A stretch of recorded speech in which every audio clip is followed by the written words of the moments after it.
My trip to Computex 2017 was possible thanks to Sonic and CryoRig. Feel free to check them out at the links in the description box down below. Hello guys, Matthew here and welcome back again to the TechTech YouTube channel and to my last Computex coverage video. All of this year, the new Intel's X299 platform was mostly in focus. Beside their complete solutions like high-end notebooks, for example Asus unbelievably thin but still very powerful, and before all unique-looking ROG Zephyrus model, and very compact PCs like MSI's Trident 3, Computex 2017 was also marked with a lot of new and interesting chassis, as well as some of your other PC-related peripherals. One of the first things that caught my attention was the Sapphire's very compact and console-like ITX chassis, which they developed together with NFC Systems, one of the most famous niche companies in this field. Except this red S4 Pulse version, they are also working on this silver model, which is a rough concept and play on design, but I kinda dig it with this CNC engraved Sapphire's logo and details. Since I started with small chassis, I'll continue with Silverstone's new RVZ02 model from their Raven series, which looks really sharp from the front and has a pretty much familiar inner layout while they're still deciding on that top cover. Even more interesting was the RVZ04 prototype, which was a hidden gem of this show in my opinion, not only because of its unbelievably small footprint, but because of the fact that it for the first time holds micro STX, yes, that's micro STX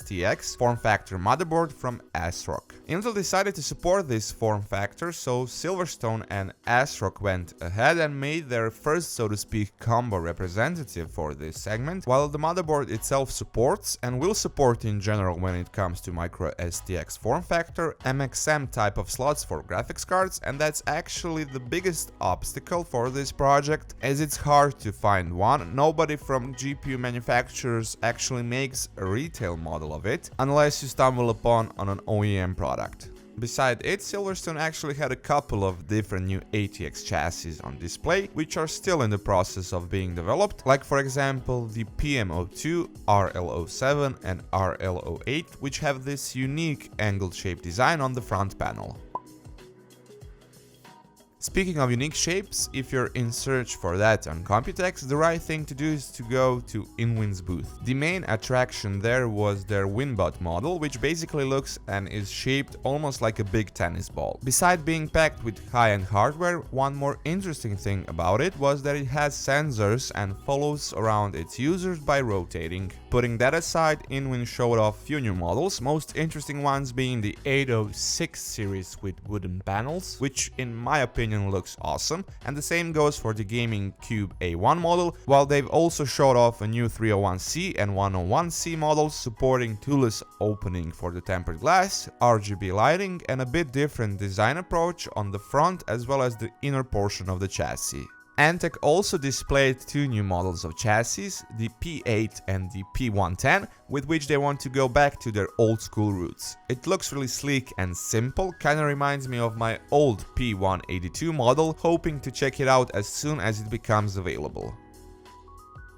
Just as with their latest Celsius all-in-one water cooling solution, right before the start of the Computex show, Fractal also introduced their very interesting budget-friendly Focus series of chassis in few different colors and in window-only version for the left side panel, and it's actually being reviewed by me as we speak, so be sure to stick around. Corsair at their suit showed off few of their concept products, like this really huge chassis called the Slate, which can hold two different systems and which is completely made of aluminum and tempered glass, while as you can see it's also capable of holding a vast amount of fans and massive rads. Another chassis concept was their curved model, which is based on their famous 780T model, but the catch here is that it has hand-finished carbon fiber outer shell surrounded with orange highlights and followed up with curved tempered glass and RGB fans.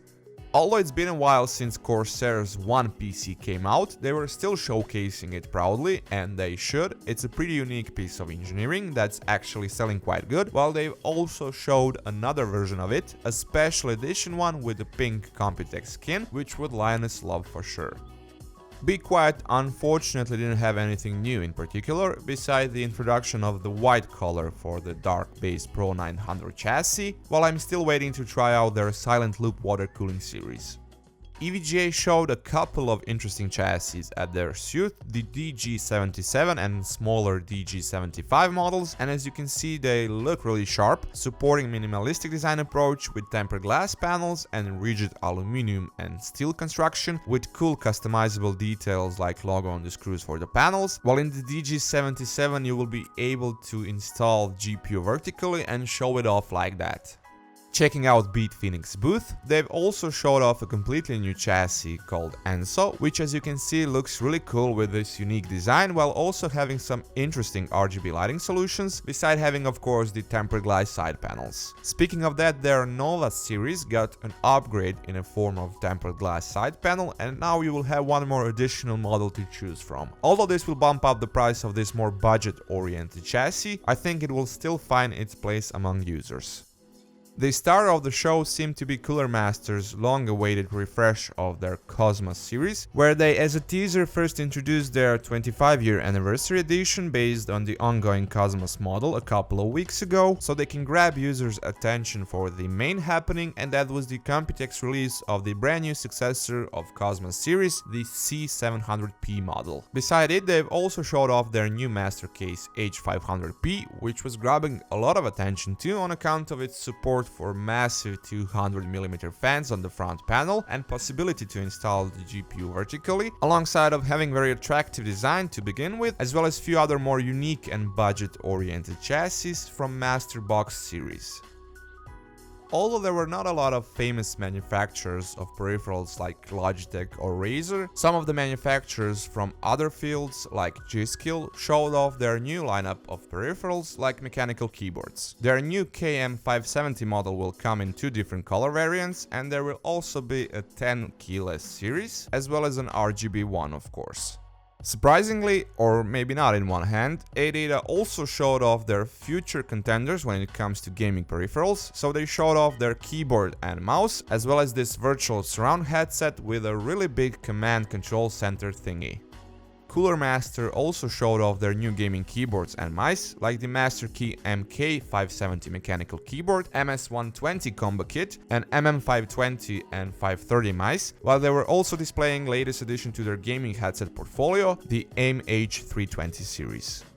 And lastly, HyperX added few new key switches for the currently ongoing Alloy series of their mechanical keyboards. I'm actually finishing up my review of it, as well as showed off their new Alloy Elite mechanical keyboard, which is yet to be priced and released, but I think it looks really promising.